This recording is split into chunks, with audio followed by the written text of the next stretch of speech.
अमरनाथ गुफा का रहस्य। अमरनाथ की यात्रा बेहद रोमांचक है क्योंकि यह यात्रा धरती पर स्वर्ग के जैसी है। हिमालय की गोदी में स्थित अमरनाथ हिंदुओं का सबसे ज्यादा आस्था वाला पवित्र तीर्थ स्थल है। अमरनाथ की खासियत पवित्र गुफा में बर्फ से शिवलिंग का बनना है। प्राकृतिक हिम से बनने के कारण ही इसे हिमानी शिवलिंग या बर्फानी बाबा भी कहा जाता है। अमरनाथ धाम हिंदुओं के लिए बहुत महत्व रखता है। 4 धाम की तरह भगवान शिव के भक्तगण अमरनाथ धाम की यात्रा जीवन में एक बार करने की इच्छा अवश्य रखते हैं।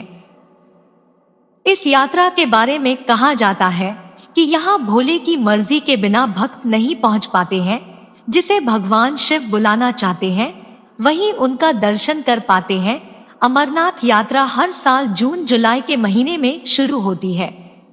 एक पौराणिक कथा के अनुसार एक बार माता पार्वती ने भगवान शिव से पूछा, आप अजरमर हैं और मुझे हर जन्म के बाद नए स्वरूप में आकर फिर से वर्षों की कठोर तपस्या के बाद आपको प्राप्त करना होता है। मेरी इतनी कठोर परीक्षा क्यों? और आपके कंठ में पड़ी यह नरमुंड माला तथा आपके अमर होने का रहस्य क्या है? तो यह रहस्य बताने के लिए भगवान शिव पार्वती को हिमालय की इस गुफा में ले गए ताकि उनका यह रहस्य कोई भी ना सुन पाए, क्योंकि जो कोई भी इस कथा को सुन लेता है वह अमर हो जाता है। पुराणों के मुताबिक शिव ने पार्वती को इसी परम पावन अमरनाथ की गुफा में अपनी साधना की अमर कथा सुनाई थी, जिसे हम अमृतत्व कहते हैं। कहा जाता है कि भगवान भोलेनाथ ने जीवनदायिनी 5 तत्वों अपनी सवारी नंदी, जटाओं से चंद्रमा, गंगाजी, कंठाभूषण सर्पों, अपने पुत्र गणेश तथा पिस्सू नामक कीड़े को भी खुद से अलग कर दिया। इसके बाद मां पार्वती साथ उन्होंने गुप्त गुफा में प्रवेश किया और अमर कथा मां पार्वती को सुनाना शुरू किया। कथा सुनते सुनते देवी पार्वती को नींद आ गई और वह सो गई, जिसका शिवजी को पता नहीं चला। भगवान शिव अमर होने की कथा सुनाते रहे। उस समय 2 सफेद कबूतर शिवजी से कथा सुन रहे थे और बीच बीच में गूंगू की आवाज निकाल रहे थे।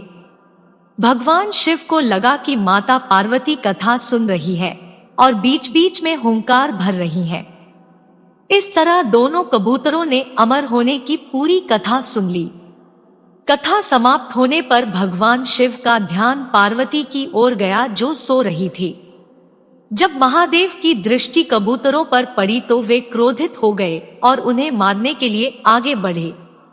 इस पर कबूतरों ने भगवान शिव से कहा कि हे प्रभु, हमने आपसे अमर होने की कथा सुनी है। यदि आप हमें मार देंगे तो अमर होने की यह कथा झूठी हो जाएगी। इस पर भगवान शिव ने कबूतरों को जीवित छोड़ दिया और उन्हें आशीर्वाद दिया कि तुम सदैव इस स्थान पर शिव पार्वती के प्रतीक चिन्ह के रूप में निवास करोगे। अतः यह कबूतर का जोड़ा अजरमर हो गया।